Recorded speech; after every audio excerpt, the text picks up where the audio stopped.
I'm going to be 90 next year. God bless you. So you're drafted. You got the letter saying, welcome, greetings? Yes, I got the greetings. And I was inducted and went to Fort Dix and wound up in the Army Air Corps. I've been all over.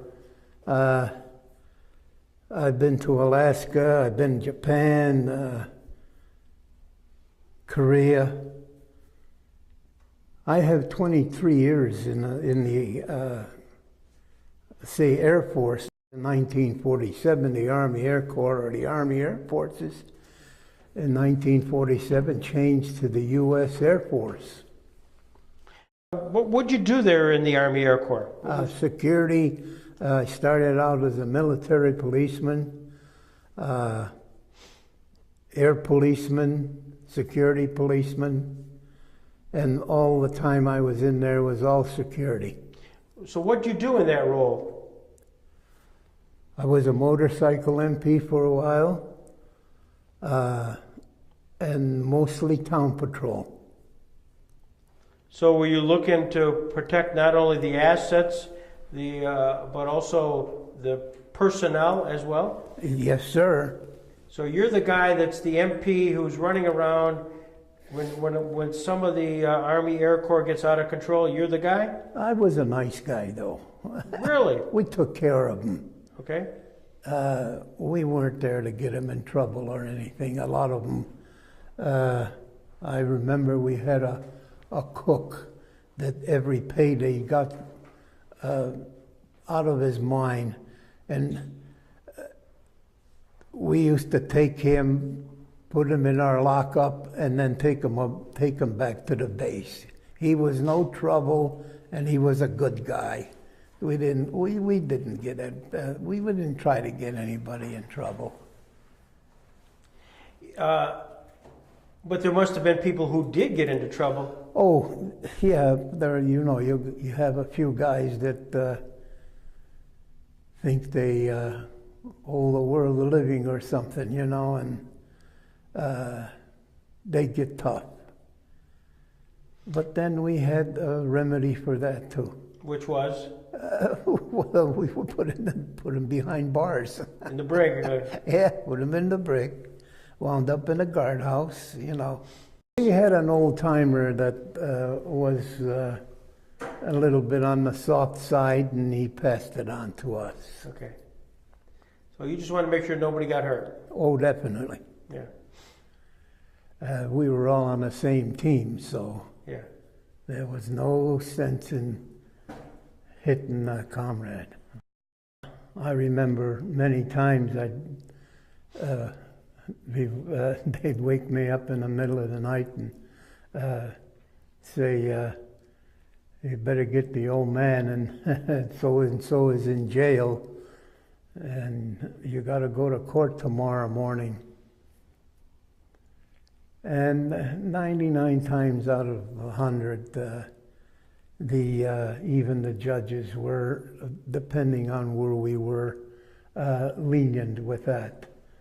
They'd say, take them back, and they would tell us, you'd have to wait till the end so that people don't see what we're going to do with this guy.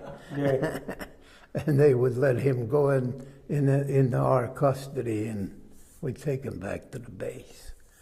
And then his commander would take care of whatever he wanted to do with him for the trouble he was in.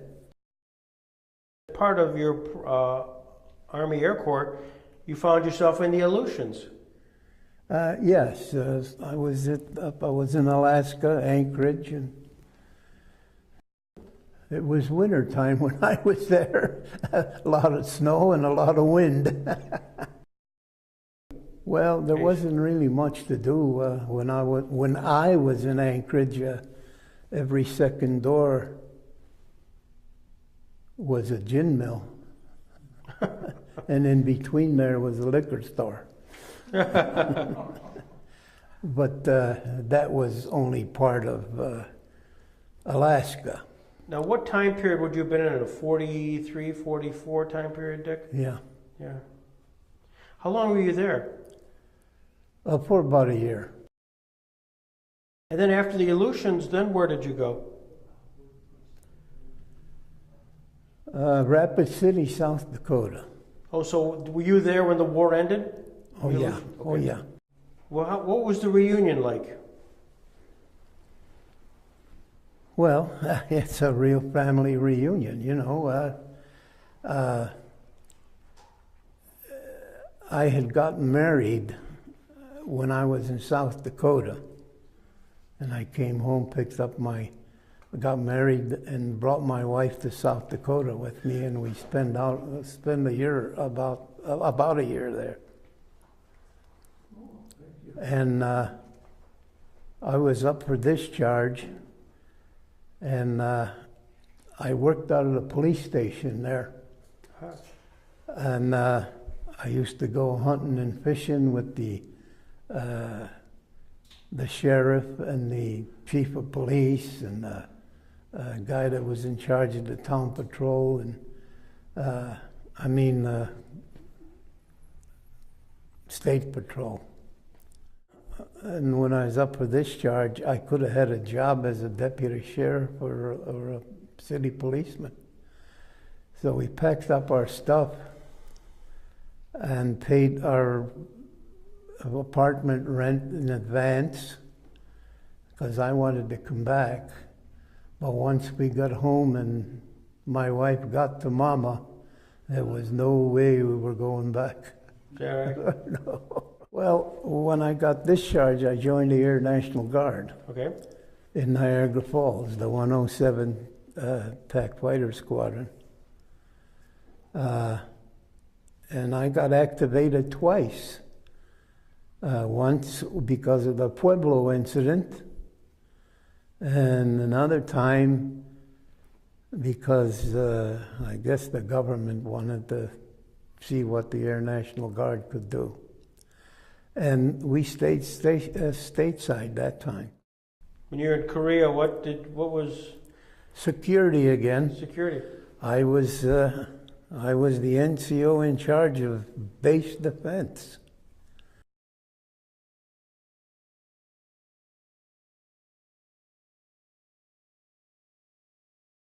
And I spent 2 weeks with the 7th Infantry training with them.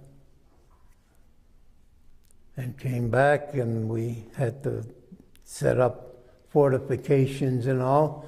81 millimeter mortar, not for explosives, but for illumination. Ah. When you fired an 81 millimeter mortar all around, it lit up the whole area in case you were being overcome. Everything was all lit up for you. And we'd had machine gun bunkers all set up. And Oh, you're given the nickname Red Rooster because That's right. of your name. Now, did you have red hair? oh yes, none now, but I had red hair as red could be. How interesting. Red hair and freckles.